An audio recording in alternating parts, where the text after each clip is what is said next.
ఆది యుగం నాటి కథ ఇది. ఆ రోజుల్లో కశ్యప ప్రజాపతికి అనేక మంది భార్యలు ఉండేవారు. అందులో వినత, కద్రువ ఇద్దరు కొడుకుల కోసమని అనేక సంవత్సరాలు భర్తను ఆశ్రయిస్తే చివరికి ప్రసన్నుడైన ప్రజాపతి ఏమి కావాలో కోరుకోమంటాడు. దీర్ఘదేహులు, అగ్గి తునకలు, మంచి బలవంతులు 1000 మంది కొడుకులు కావాలని కద్రువ కోరుకుంటుంది.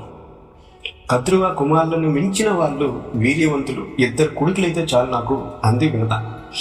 అంతకు ముందే ప్రజాపతి పుత్రకామిష్టి యాగం చేయడం వల్ల కోరిన వరాలు భార్యలకు అనాయాసంగా ఇచ్చేశాడు. మీ గర్భాలు మాత్రం భద్రంగా కాపాడుకోండి అని హెచ్చరించాడు. కొన్నాళ్లకు కద్రువ గర్భం నుంచి 1000 గుడ్లు, వినత గర్భం నుంచి 2 గుడ్లు బయటపడ్డాయి. వాటిని 2 నేతి కుండల్లో పెట్టి భద్రపరుస్తారు.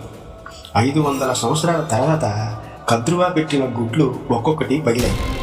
ఆ గుడ్ల నుంచి శేషుడు, వాసుకి, ఐరావతుడు, తక్షకుడు ఇలా గొప్ప గొప్ప నాగుపాములు 1000 పుట్టాయి. కుమారులను చూసి మురిసిపోయింది కద్రువ. తన గుడ్లు పగలకపోవడం చిన్నతనం అనిపించింది వినతకు. ఓపిక పోయి ఆగలేక ఒక గుడ్డు తీసి బలవంతాన పగలగొట్టింది. పాపం, అందులో సగం శరీరంతోనే అర్ణుడు అనే పక్షి బయటపడింది. బాధపడింది వినత, మొత్తుకుంది. తల్లి మీద చిరాకు పడ్డాడు అర్ణుడు. 500 సంవత్సరాలు సమస్తికి దాసిగా ఉంటావని శివిస్తాడు. మిగిలిన గుడ్లైనా భద్రంగా చూడు, దానంతట అదే పగులుతుంది. అందులో నుంచి మహావిక్రమ సాగిపడతాడు. నీ దాసిత్వమును అతనే తొలగిస్తాడు అని చెప్పి తల్లి దగ్గర సెలవు తీసుకొని సూర్యుని రథానికి సారథిగా వెళ్ళిపోయాడు. అప్పటి నుండి ఇప్పటికీ ఎప్పటికీ కూడా అర్ణుడే సూర్యునికి సారథి. అర్ణోదయం అయితేనే కానీ సూర్యోదయం కాదు. ఇంతలో పాల సముద్రం మదించి అమృతం తీయడం కోసం దేవతలు, రాక్షసులు 50 మంది మేరు పర్వతం మీద పెద్ద సమావేశం జరిపారు. దేవేంద్రుడు సభాధిపత్యం వహించాడు. బ్రహ్మ, విష్ణువు సలహా ప్రకారం కవ్వానికి అన్ని విధాల తగింది మందర పర్వతం. దానికోసం ఆదిశేషుని పంపారు. మందర పర్వతాన్ని బలవంతుడు కనుక ప్రకటించుకు వచ్చాడు శేషుడు.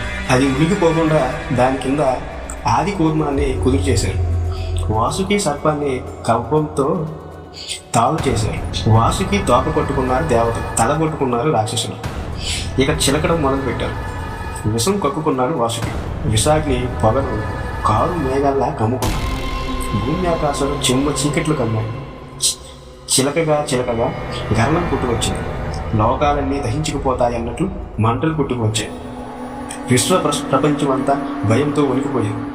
చొప్పున దాన్ని కంఠంలో పోసుకున్నాడు శివుడు. ఆ గరళాన్ని కంఠంలోనే ఉంచుకున్నాడు. అందుచేతనే శివుణ్ణి గరళకంఠుడు అంటారు. దాని తర్వాత పైకి వచ్చింది అమృతం. దాని తర్వాత లక్ష్మి, ధన్వంతరి, గుర్రం, కౌస్తవు అని మొదలైనవన్నీ పుట్టాయి. లక్ష్మిని, కౌస్తవాన్ని విష్ణుమూర్తి పుచ్చుకున్నాడు. తన గుండెల మీద పెట్టుకున్నాడు. ఉచ్చస్రావాన్ని అనగా తెల్లని గుర్రాన్ని దేవేంద్రుడు తీసుకున్నాడు. ఈ సందడిలో ఉండగా అమృతం మాత్రం రాక్షసు స్వాధీనం చేసుకున్నాడు. జగన్మోహిని వ్యాసం వేశాడు విష్ణుమూర్తి. రాక్షసుల మనస్సుల్లో మోహం రేకెత్తించాడు.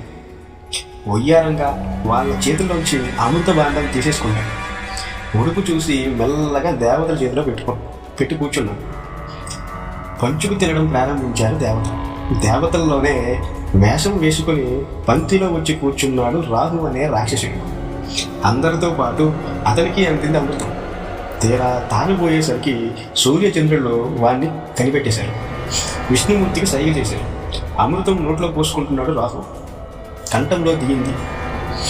కంఠంలో దిగే ముందే చక్రంతో తల తగివేశాడు విష్ణుమూర్తి. నోట్లో అమృతం పడడం చేత తల మాత్రం బతికిపోయింది రాహుకి.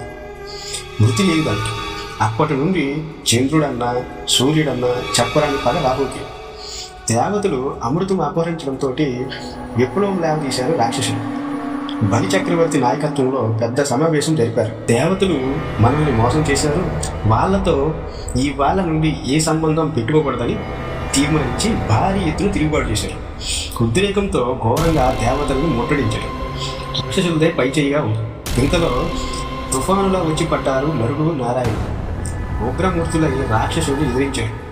కళ్ళల్లో చింతనిప్పులు కురుస్తూ ధనుసు సంధించాడు నరుడు. చక్రాయుధం ప్రయోగించాడు నారాయణుడు. పర్వత శిఖరాల మీద జడివానలాగా రాక్షసుల మీద బాణ పరంపర కురిపించాడు నరుడు. చిరి తిరిపి లేకుండా చక్రంతో రాక్షసుల శిరస్సులు తెగనరుకుతున్నాడు నారాయణ. కింద రాలుతున్న తలకాయలతో అగిరిపడుతుంది భూమి. నరనారాయణుల ముందు నిలవలేకుండా పోయింది రాక్షస సేన. చావగా మిగిలిన వాళ్ళలో సముద్రంలో చొరబడ్డారు. విజయ పేరు మోయించారు దేవతలు. ముక్కోటి దేవతలు నరనారాయణుల్ని జేజేలు పెట్టారు. మంద పర్వతం యథాస్థానంలో పెట్టి వచ్చారు. అమృతం భద్రపరచవలసిన బాధ్యత దేవేంద్రుడి మీద పెట్టారు. అమరావతి చేరింది ఆ అమృతం.